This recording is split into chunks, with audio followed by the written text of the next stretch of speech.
Welcome to Mission Evolution Radio Show with Gwilda Wiyaka, bringing together today's leading experts to uncover ever-deepening spiritual truths and the latest scientific developments in support of the evolution of humankind. For more information on Mission Evolution Radio with Gwilda Wiyaka, visit www.missionevolution.org. And now, here's the host of Mission Evolution, Miss Gwilda Wiyaka.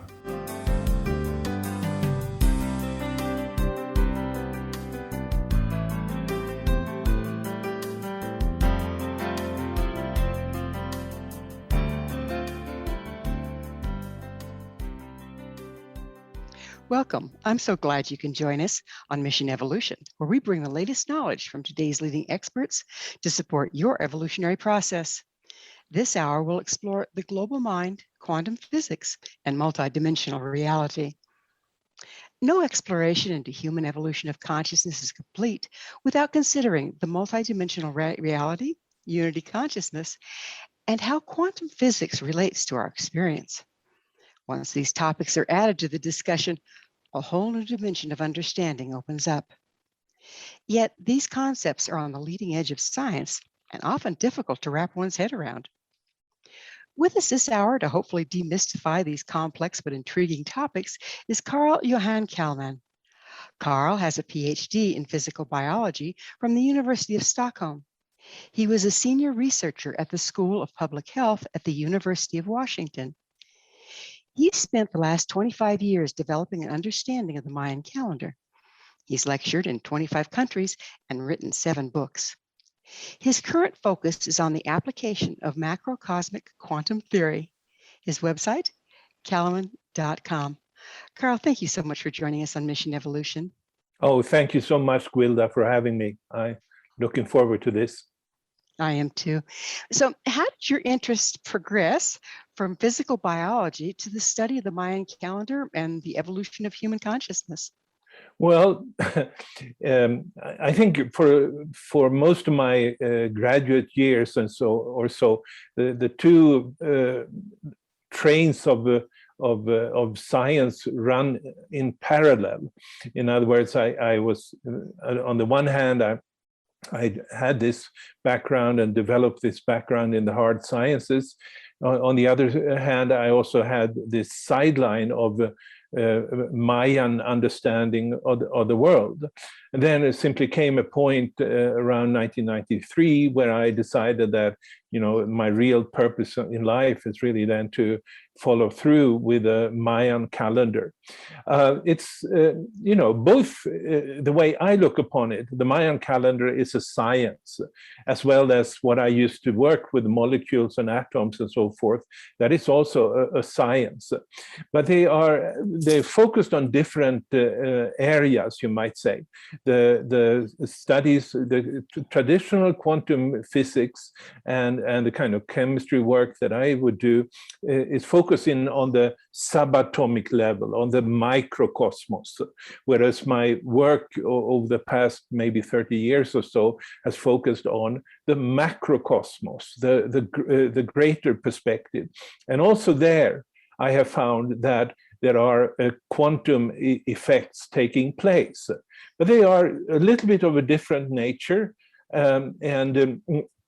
But anyway, for me personally, I just felt to spend my life with the microcosmos all the time would be a little bit too much. I wanted to also see the bigger picture, which is the macrocosmos. And for that, I think the Mayan calendar is something that's absolutely necessary, even though a lot of people have never really heard of it or even looked into it more deeply. So it's kind of like as above, so below. You need to look at the small to see the big and vice versa. So after the world didn't end on 12/21/12, like many people interpreted the Mayan calendar to say, most people relegated the Mayan calendar to just another hysterical concept with no substance at all. Would you speak to the why seemingly nothing happened on that date? Well, there was this date, and I would consistently say, that must be repeated. I would consistently say nothing will happen on this day, partly because it was a miscalculation, but more importantly, because the Mayan calendar is not about something happening on a particular date. It is about long waves of evolution. And some of these waves are as long as 2 billion years. Now, there are also shorter waves that go, are like 36 days, but periods of 36 days.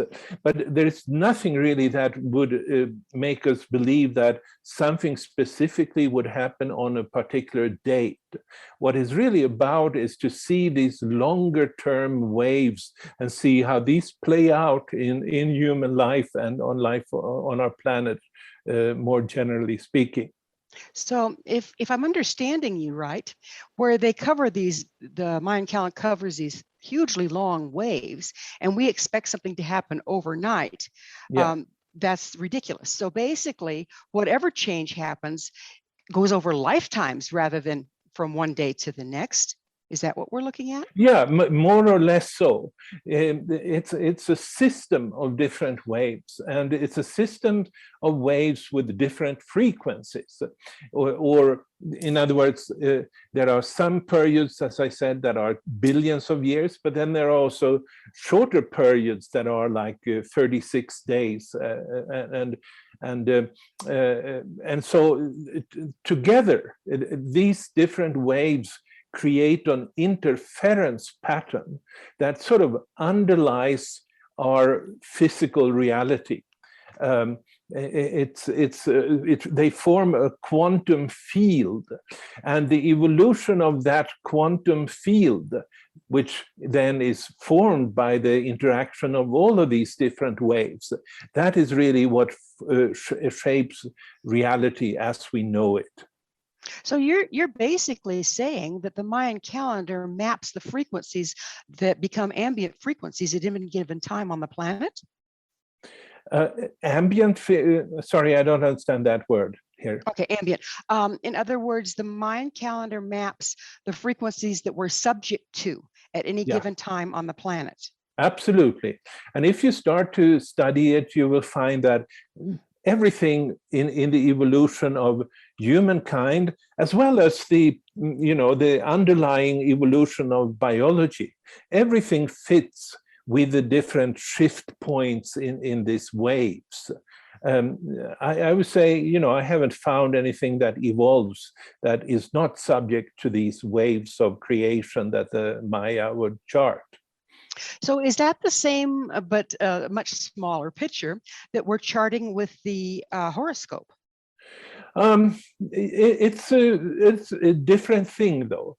The horoscope is really based on what I would say Newtonian physics. It's about physical bodies, celestial bodies, planets, etc., and how they supposedly interact and influence human life. The Mayan calendar is not based on that kind of Newtonian old physics. It's based on quantum physics. And what that means, it is not subordinated to the physical reality.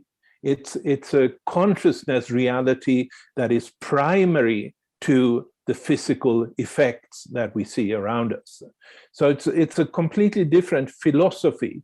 It's where in the Mayan calendar, consciousness is primary to matter, or the evolution of consciousness is what drives everything. Whereas for instance, in astrology and horoscopes, the matter, the mass of these objects and so forth is really ultimately what determines what a horoscope looks like. It's two different kinds of physics that underlie these ways of approaching reality. What I find fascinating about what you're telling us is that how long ago did the Mayans come up with this calendar? And yet, right now, quantum physics is like, ooh, the leading edge of our science. How do you put those two together? How did they come up with it? Right, right. And it's I would have to talk a little bit about or a lot about the history of science in order to explain that. But to begin with, the Mayan calendar is unique on our planet in one specific regard, and that is exactly what I just addressed. It is not based on physical cycles. It's not based on the revolution of the moon around the Earth or the revolution of the Earth around the sun, which other calendars, like a Gregorian calendar, is. Now, what that means is that they must have sensed this evolution of consciousness. And so for that reason, they started to develop a calendar that describes the evolution of consciousness. To come to the modern world, and the science of the quantum physics is quite unrelated, you might say. You might say that the Mayan calendar system was hidden and forgotten for maybe 1,500 years or something like that. And it's only now that we can start to see how it actually was, in a certain sense, a predecessor to the quantum idea, the idea that evolution takes place as a function of quantum leaps. That is fundamental. And that's fundamental. It's what they described by the pyramids. But in order to do that, they really didn't have to go through all the kind of studies of atoms and so forth that underlies the modern history of quantum theory.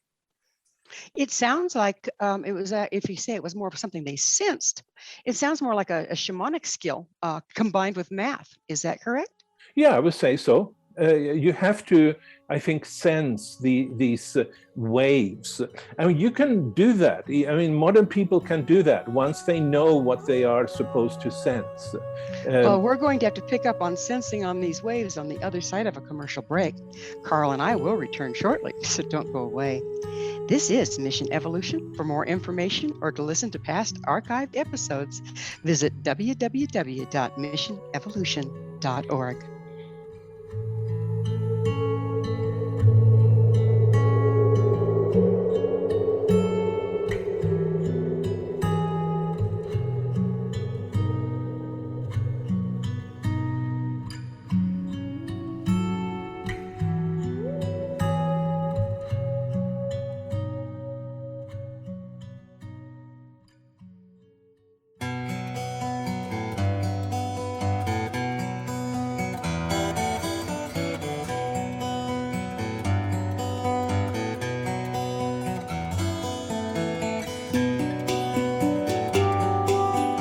Hello again.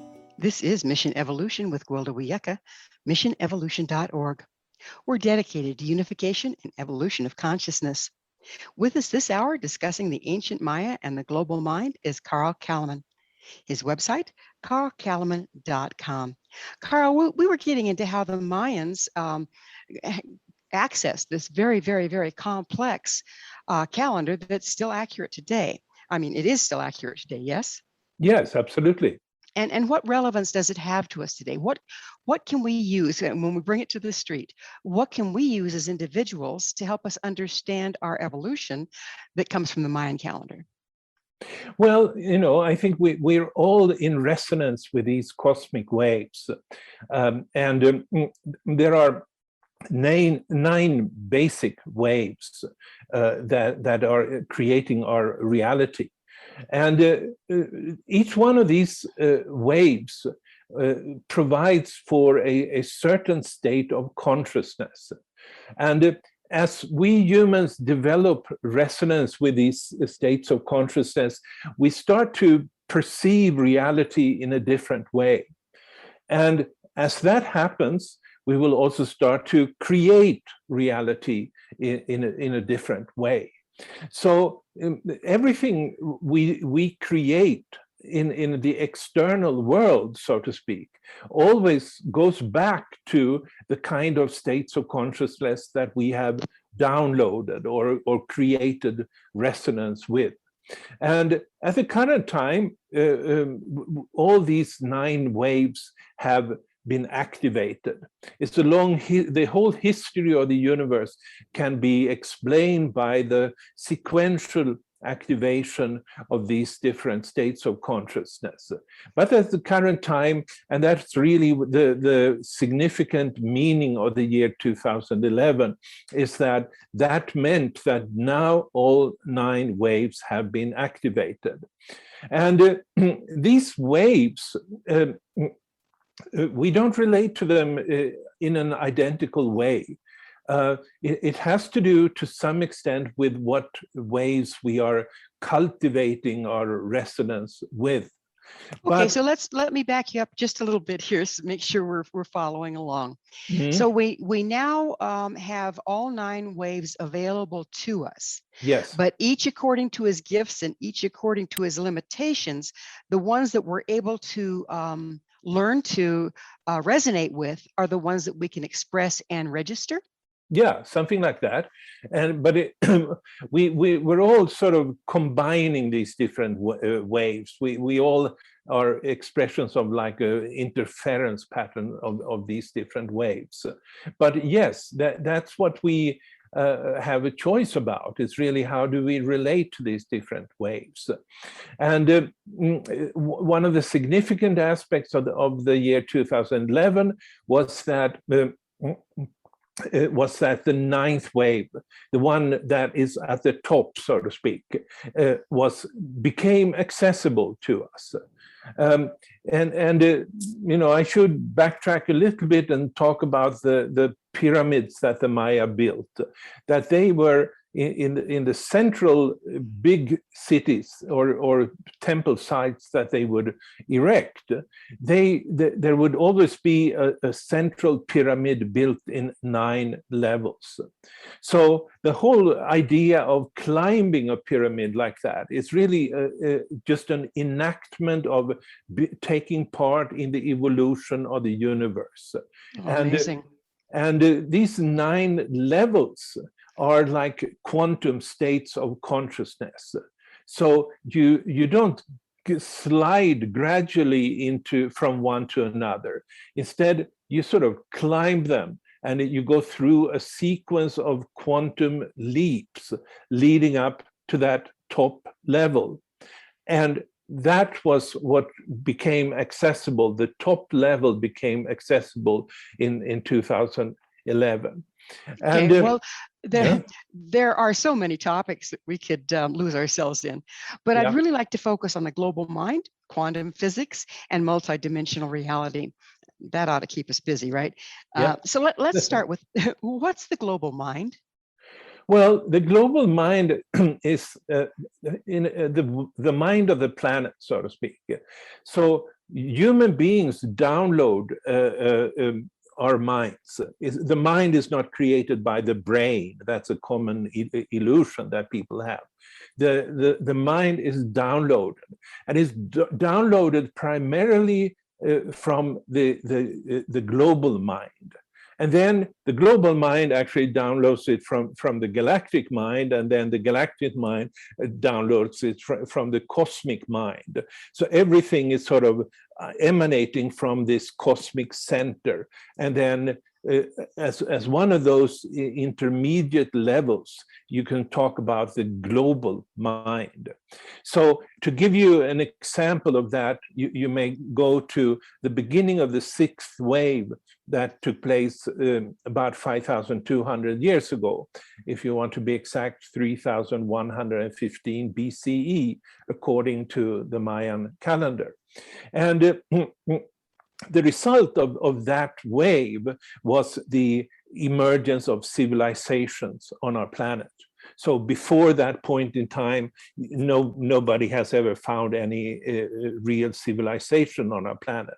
But then what happens is that independently, people in Mesopotamia, in Egypt, and in the Indus Valley start to create civilizations. And not only that, in several other places in the world, people start to create pyramids, build pyramids. And it happens at the time when actually a shift took place, a quantum leap took place on the level of the global mind. Otherwise, it wouldn't happen simultaneously, all in location that's far distant as Peru, where people started to build pyramid 5,200 years ago, but also in Mongolia, in addition to the more famous first civilizations in Egypt and Mesopotamia and so forth. And that tells us, let me finish that, the fact that this happened simultaneously and had similar effects all over the planet tells us that somehow there is a global mind in operation that we human beings are in resonance with. And so wherever we happen to live, we will be able to download that particular aspect of the global mind. So basically, you've demystified the 100th monkey theory, in that the study they did where the monkeys on dissimilar islands that had no contact all started doing the same thing at the same time, where they hadn't displayed that behavior before. So this is the same thing that like the car was invented in various places at the same time. So this is because we have access to the global mind, and as the frequency rises, we have access to larger portions of it, kind of like more colors on the palette that we're painting with.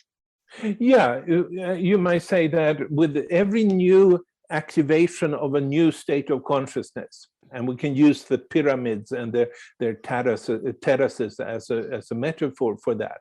With every new activation, new things come into use. We increase our palette, as you would say. So you might say this was the sixth wave. It created civilizations. Then 250 years ago, there was the seventh wave that created the Industrial Revolution. And then 22 years ago, it came the eighth wave that created the Digital Revolution.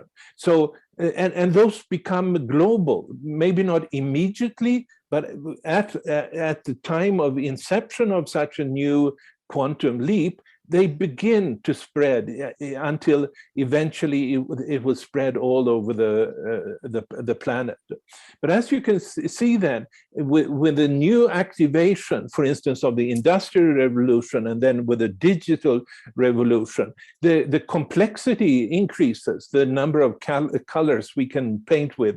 In other words, the number of minds that are here to shape reality will increase. So this sounds cyclic, as these different levels of reality become available to us, these different frequencies. So as we evolve, do we also then go into a cycle where we're devolving again? Well, I wouldn't say devolve, but something like that is happening, because where we lose access to the frequency that we now have access to. Yes, exactly. That is what happens. You can say, the biblical term for this was to talk about the days and nights of creation, so to speak. In the Mayan view, you might talk about a serpent that goes up in peaks, that moves like a wave movement, so to speak. And then there will be times when there is forward movement.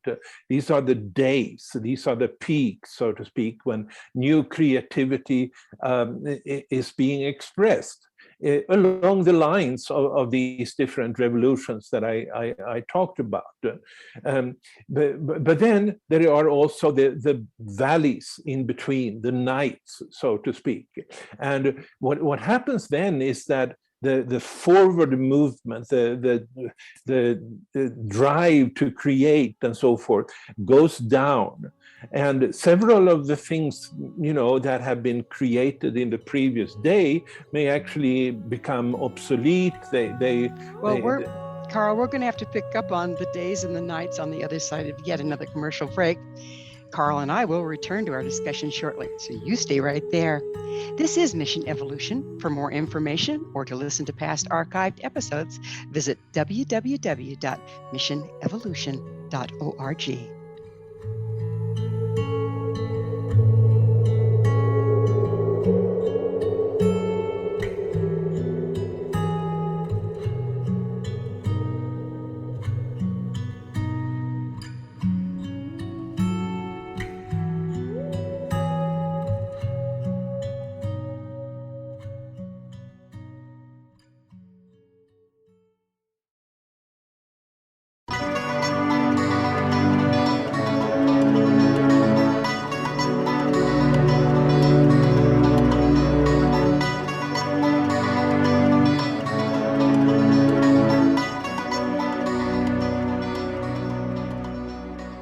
Welcome back. This is Mission Evolution with Gwilda Wiyaka, missionevolution.org.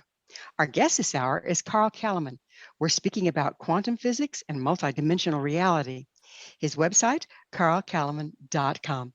Carl, we were just getting into the days and the nights on the calendar and how this isn't just a constant climb, but rather a cyclic thing.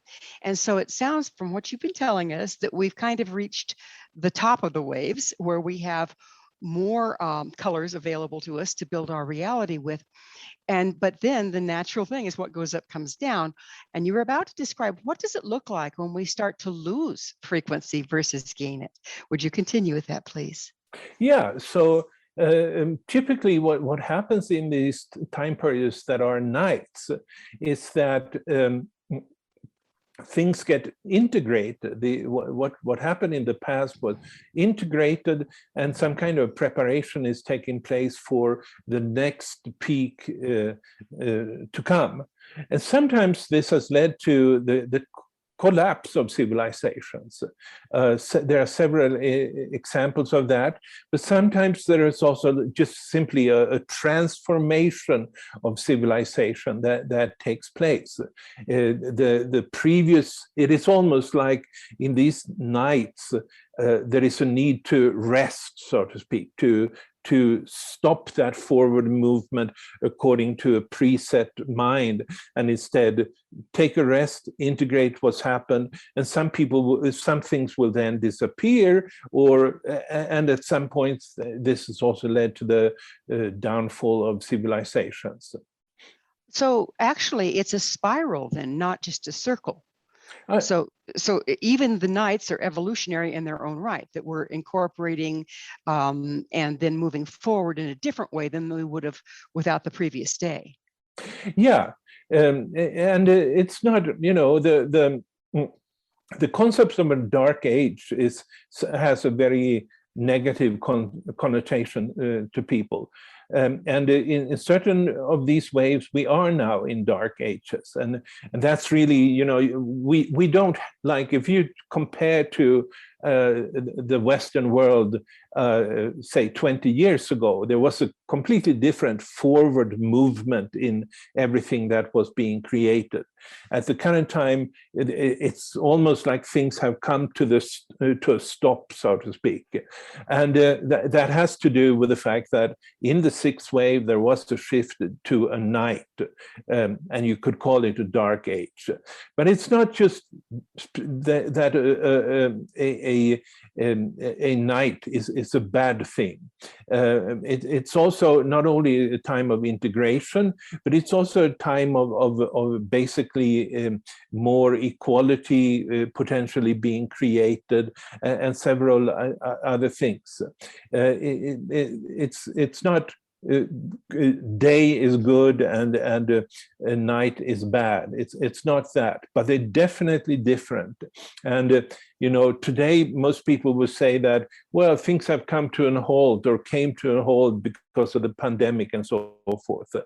On the other hand, you might wonder why was there a pandemic? And pandemics tend to come in time periods that are dark ages in the Mayan calendar system. And so it's sort of the physical reality, in this case a pandemic, is really a function of these wave movements, these evolutions of consciousness that I'm talking about. So basically, they make the soup where a pandemic is more likely to occur by the frequencies that are present during the different times. Yeah. So let's change gears just a little bit. What is macrocosmic quantum theory? Yeah. There is the quantum theory that was developed about 100 years ago by Max Planck, Albert Einstein, and Niels Bohr, and several others, was basically a theory about the microcosmos. It was a theory about what happens in the atom, what happens in the with the electrons moving, and such kind of questions, and really didn't have so much direct influence on human life. It's really a microcosmic theory. Now, macrocosmic theory is taking a number of the same kinds of phenomena, but using it in the macrocosmic. So when I talk about these 9 levels, 9 states of consciousness, and how to get from one to another, you will have to do a quantum leap, then I'm talking about a different kind of quantum theory. It's still very much quantum theory, because it's still about distinct levels of evolution. And that's, it's the same thing if you study the atom, that there are distinct orbitals that these different electrons can be in. But this is a completely different application. It's macrocosmos. If we want to understand how our world has evolved on the larger scale, then we have to study macrocosmic quantum theory. And the microcosmic quantum theory that these pioneers would develop 100 years ago really doesn't have too much to say, at least not when it comes to the specifics of what is happening in the world. So what is exactly a macrocosmic quantum leap? Sounds like we're experiencing them. Yeah, we are. So, for instance, there are certain states of consciousness that are dualist. Typically, if we go back to this example I talked about earlier, the 6th wave, 6 out of the 9 waves. The 6th wave was the one then that created human civilizations. But it was a dualist wave. And so that's the reason that we have had 5,000 years of a tremendous amount of brutality and inequality and dominance and very often conflictual human relationships and so forth. How could that be? Well, if you download a mind, in this case, that has one half is light and one half is dark, what that means is that you will project that imbalance onto reality, and you will think that you will project it in such a way that some people will be looked upon as bright and light, and others will be looked upon as darkness. And then that whole thing becomes a basis for a social stratification, inequality. The pharaohs ruled the slaves, etc., etc. The 5,000 years, basically, of human history that has been based on a mind of duality. It's not just a bad thing again, because that's what created civilization. We would not have had a civilization unless we would have started to download this particular state of consciousness of duality. But it's also had these effects, and this is part of you might say that this climb of the pyramid is really like a climb from unity through duality, through separation. And that's what I just talked about. The 6th wave is the separation and duality and so forth. And then ultimately back to unity. And that's being the promise of the ninth wave, the top level, so to speak. After having gone through all of these separation, as you said, it is a spiral development looked upon in a certain way. There is the purpose of this whole cosmic plan that the Maya have outlined for us is to return to that state of unity consciousness. And what that means is that it's about projecting another kind of reality onto everything, onto which creates another kind of a reality. So whatever we project is what we experience. So how can understanding where we've been help us navigate our way through these challenging, changing times? Well, I think it's true for everything that you have to know what you're dealing with in order to deal with it, so to speak. And even though I would say this is really probably the most comprehensive way of understanding reality that exists on our planet, there's nothing that so simply actually explains all of evolution. Even so, there is a lot to learn about it, and you can never sort of communicate more than a little bit of tidbits in words like this. But I think, in order to use it, and of course it depends on how do you want to use it, what do you want to have. A lot of people still want dominance, so to speak, or they want to dominate the situation, and they want a big ego and so forth. In other words, they still want to continue to be in that sixth wave mindset that has created so much suffering and dominance and so forth. But some people, and I hope a lot of people, actually want to transcend that and want to take make the quantum leaps up to the highest level, which is the unity consciousness of the ninth wave.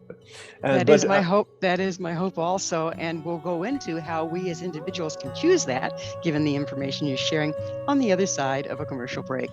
Carl and I will be back shortly with more Macrocosmic Quantum Theory, so don't go away.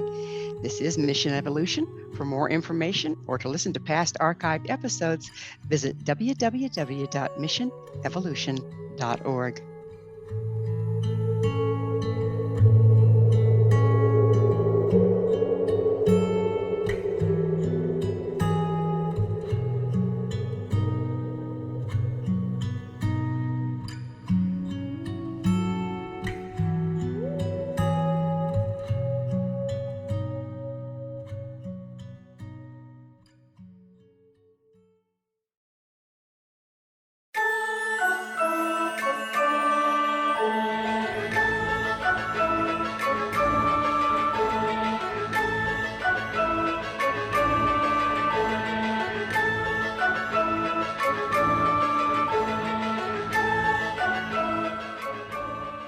Welcome back. This is Mission Evolution with Gwilda Wiyaka, bringing together gifted people of service to the world.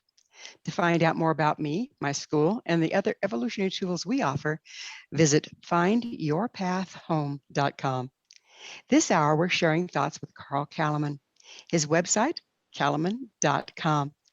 Carl, we were getting into the concept that what we experience is a result of what we choose to project, regardless of what's available on the palette.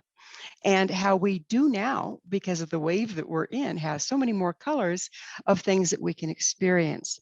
How can we as individuals choose to take advantage of this and come out of the darker state of mind, or the more limiting state of mind of dominance, control, and selfishness? Yeah. Before that, I'd like to point out something that, the title of our talk today is also about multidimensional reality.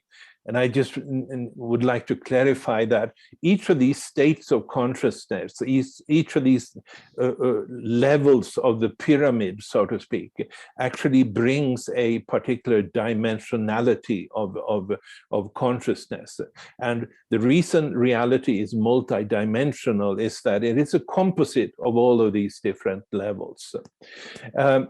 And now to address your question here, I think a significant thing is to learn about how the universe actually evolves.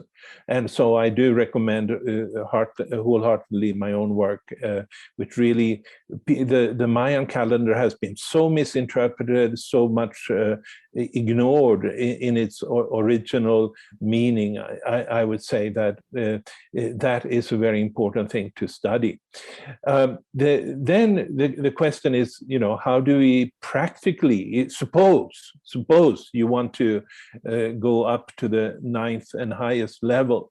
To some extent, that means also leaving behind much of the ego and becoming from another perspective, the kind of perspective that comes with the 9th wave, the unity consciousness. And it also takes somewhat of a quantum leap to get there. In other words, you will not necessarily get there just by doing more of the same. Before I go into that more deeply, so the first thing I would say, study how the evolution of consciousness actually happens. And it's not just a personal thing. It's very much a global cosmic thing that we humans may develop resonance with and hook up to. But you can never understand it just by having the focus on yourself as an individual.